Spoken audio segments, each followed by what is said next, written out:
Apabila menangis, bagaimana menangis? Terus dia masih meronta-ronta. Jangan berikan, sudah cukup. Komunikasi kita cukup.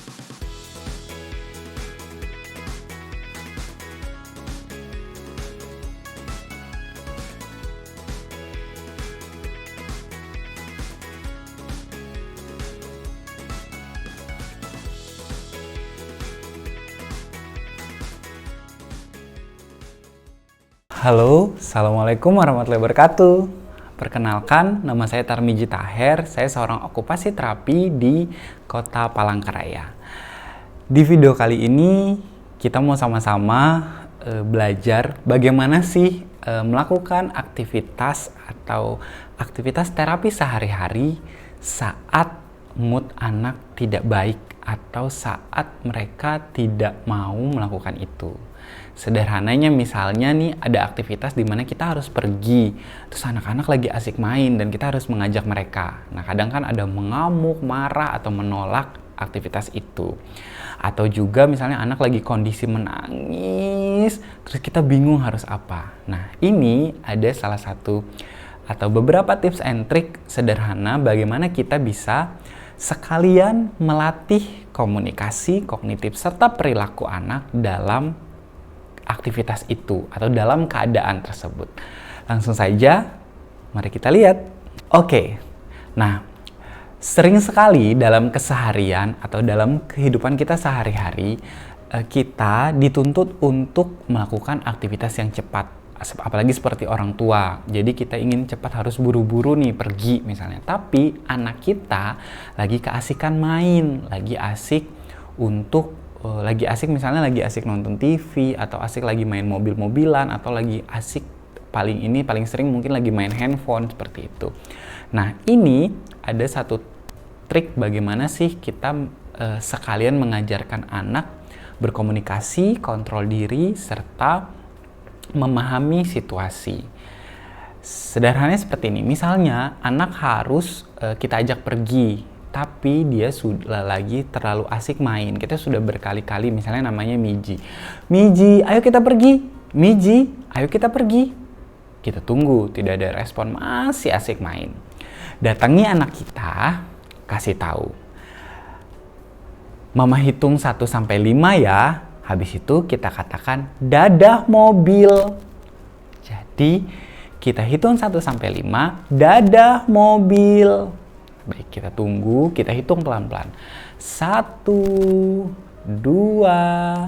3, 4, 5. Ambil mobilnya, katakan dadah mobil, kami mau pergi, dadah mobil, kami mau pergi. Berhenti sejenak, lihat respon anak. Taruh langsung mobilnya di tempat yang tidak bisa dijangkau. Langsung kita lakukan aktivitasnya. Apabila menangis, bagaimana menangis? Terus dia masih meronta-ronta. Jangan berikan, sudah cukup. Komunikasi kita cukup di dadah mobil.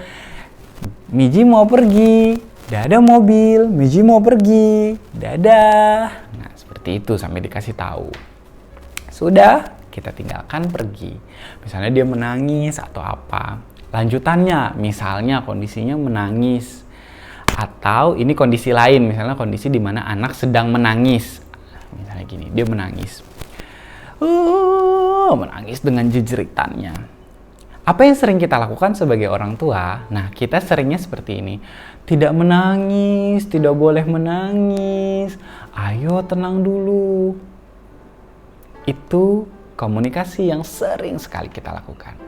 Mungkin lebih baik seperti ini, kita sekalian mengajarkan anak kita apa sih yang dia lakukan, dia itu sedang apa. Jadi saat dia menangis, kita katakan seperti ini. Oh, Miji menangis. Miji menangis ya?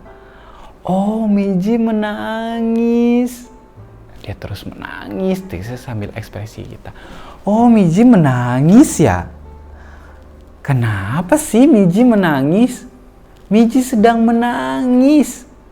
berhenti sejenak, lihat respon dia. Bagaimana sih respon dia? Kalau dia menatap kita terus masih aja menangis, lanjutkan terus. Misalnya dia lagi menghentak-hentakan badan, kasih tahu lagi, oh Miji menghentak-hentakan badan, Miji menghentakkan badan. Aduh, Miji menangis sambil menghentakkan badan. Dia misalnya mau berguling-guling, kasih tahu lagi, komunikasi lagi, kasih tahu label aktivitasnya apa. Nah, kenapa seperti itu? Tujuan sederhananya adalah kita mengajari anak atau membantu mereka melabel aktivitas apa sih yang mereka lakukan. Nah, sambil sekalian kita mengajarkan mereka bagaimana mereka bisa mengontrol diri mereka sendiri saat kondisi itu tidak nyaman. Jadi, daripada kita melakukan tindakan yang kata-kata tidak bermakna atau kata-kata yang sulit mereka pahami, lebih baik kita membantu mereka untuk melabel kata-kata itu, melabel aktivitas apa yang mereka lakukan agar mereka tahu, oh saya melakukan ini. Nah, sebelum aku tutup video mengenai aktivitas ini, aku mau kasih tahu. Ada satu video yang dibuat di video sebelumnya, bagaimana mengatasi atau cara sederhana mengatasi anak dengan kondisi tantrum atau emosi yang berlebihan. Mungkin bisa ditonton juga video itu, bagaimana mengatasi perilaku-perilaku tantrum yang sering anak-anak lakukan dan bagaimana kita mengendalikan diri sebagai orang dewasa. Dan akhirnya bisa dikombin dengan video kali ini. Mungkin itu saja, saya tutup. Assalamualaikum warahmatullahi wabarakatuh. Semoga video ini bermanfaat dan mohon maaf kalau ada salah-salah kata dan perbuatan. Dadah.